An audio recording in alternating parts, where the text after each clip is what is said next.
कहीं भी आती जाती नहीं है। जो स्वर्ग और नरक में आता जाता है वो सूक्ष्म शरीर है, यानी मन बुद्धि और प्राण यही जाते हैं, यही आते हैं चिदाभास है। इन्हीं से तो हटाना है, इन्हीं को तो अलग करना है। किसको अलग करना है? ये शरीर अलग है, मन बुद्धि मन ये भी अलग है, ये सब अलग है। इनके जानने वाला मैं हूं। मैं कभी ना मरता हूं, ना कभी बदलता हूं, ना कहीं आता हूं, ना कहीं जाता हूं, इसलिए सत्य मैं हूं। और वही आत्मा, उसी को आत्मा कहते हैं। क्या आत्मा किसने देखी है? आत्मा दिखी नहीं तो आत्मा किसने देखी? आत्मा को तो आत्मा ही देखेगी, और कौन देखेगा? आत्मा सबको देख रही है, आपके हर चीज को देख रही है कि नहीं देख रही? नाखून से लेकर के चोटी तक आपके शरीर का ज्ञान कर रही है, आपके मन बुद्धि का ज्ञान कर रही है। आप जाग रहे हो तब ज्ञान कर रही है, जब सो जाओगे तब सपने का ज्ञान नहीं करेगी, आप उठ के बता दोगे। और जब गहरी नींद में, जो सपना भी नहीं आता, गहरी बेहोशी की नींद में सो जाते हो तब तभी तो करती है, उठ के बता देती है मैं बहुत गहरी नींद में सोया। अगर सो गए तो फिर बता कौन रहा है? तो आप हर वक्त रहते हो, इसलिए सत्य कौन है? आप ही हो, और चित्त भी आप ही हो। क्यों चित्त कहते हैं? चेतन को, ज्ञान को, जानने वाले को। तो सबको जान भी आप रहे हो, इसलिए चेतन भी आप हो। और आनंद, सत्य चित्त आनंद। आनंद फिर किस में है? आनंद फिर अपने में ही है, किसी और में?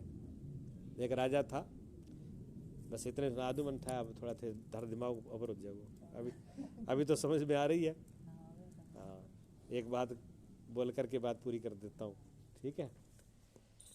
एक राजा थे, बहुत अमीर थे, सब कुछ था उनके पास में, पर उनको शांति नहीं थी, चैन नहीं थी, ना चैन ना शांति। सो नहीं पाते, पूरी रात चक्कर काटते घूमते, बड़े परेशान हुए। पूरी रात को नींद नहीं आती, शांति है नहीं, घर में सब नौकर चाकर, बेटा, राजकुमार, राजपाट, खजाना, कोई कमी नहीं है, लेकिन शांति नहीं है। कोई शांति दे दे तो ठीक। घूमते रहे घूमते रहे घूमते रहे। अब सबसे पूछा, मंत्रियों से पूछा, डॉक्टरों से पूछा, हम क्या कर सकते हैं, दवाई दे सकते हैं। फिर करते करते उन्होंने, एक बहुत समझदार मंत्री थे, उन्होंने कहा महाराज हम तो नहीं दे सकते शांति, पर शांति एक ही आदमी दुनिया में दे सकता है। क्या? कौन? कि जो बिल्कुल शांत और मस्त आदमी कोई होगा ना, वो आपको दे सकता है शांति, हम तो नहीं दे सकते। तो क्या फिर ढूंढो, वो कहाँ मिलेगा? अब जहाँ जाए सब ढूंढे कि तू शांत और मस्त। अब हर किसी ने किसी को जनरेटर लगा हुआ है, हाँ, कोई ब्याज दिए ब्याज दिए। और ऐसा वो दुनिया का सबसे अमीर और धनी आदमी होगा। एक शर्त तो रखी, जो शांत होगा मस्त होगा वो दुनिया का सबसे ज्यादा अमीर और धनी आदमी भी होगा। अब अमीर और धनी भी हो और शांत भी हो, ऐसा आदमी कहाँ ढूंढे? तो ढूंढते ढूंढते क्या करा जी, सारे नौकर चाकर भेज दिए, कहीं नहीं मिले। लौट गए तो एक फकीर बैठा था, वो रात को गीत गा रहा था बैठ करके। तो उन्होंने कहा भी ये आदमी रात के अंधेरे में भी अकेला बैठ करके, और अकेला है, कोई नहीं है, फिर भी मस्ती में गीत गा रहा है, ये देश इसके पास मिलेगी। उससे पूछा जा करके कि जी आप सबसे गरीब हो कि धनी आदमी हो? फकीर ने कहा मैं दुनिया का सबसे धनी आदमी हूँ। वो नौकर चाकर भी देखने लगे राजा का, क्या धनी, दुनिया का धनी आदमी तो है, पर तन पे तो कपड़ा भी नहीं है, नंगा तो बैठा ही है। बैठा तो ये नंगा है, पास में इसके कुछ है नहीं, कोई नौकर नहीं चाकर नहीं, ये कहता है मैं दुनिया।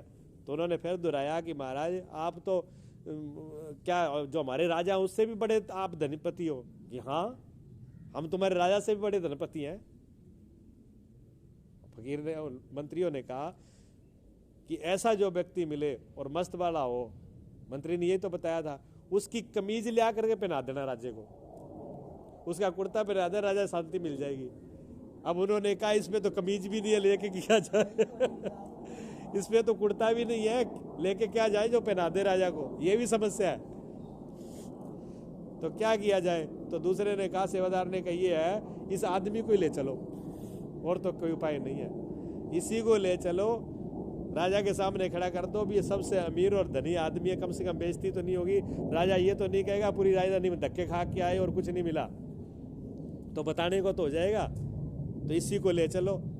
कहते फिर महाराज एक कृपा करो आप, हमारा राजा बहुत परेशान, आप कृपा करके हमारे साथ चलो। उन्होंने कहा ठीक है चल पड़ेंगे। गया, जा करके देखा, खड़ा कर दिया, कहने महाराज सारी दुनिया का ये अपने आदमी ये कहता है अपने आप को मैं सारी दुनिया में अमीर आदमी हूँ और मैं बस अपनी मस्ती और शांति में हूँ, और अमीरी का तो हमें पता नहीं इसके पास क्या है, लेकिन ये अकेला बैठ के जंगल में गीत गा रहा था मस्ती में, इतना तो हमको पता है इसलिए हम ये ले आए। राजा भी देखने लग गया ये है तो पागल लग रहा है, मालूम है इसके तन पे कपड़े ही नहीं है। और वजीर ने कहा कि इसके पहन लेना पोशाक। उसने कहा महाराज आप पहले तो हमको ये समझ में नहीं आता कि आप धनी कैसे हो आपके ऊपर तो तन पे कपड़े ही नहीं है।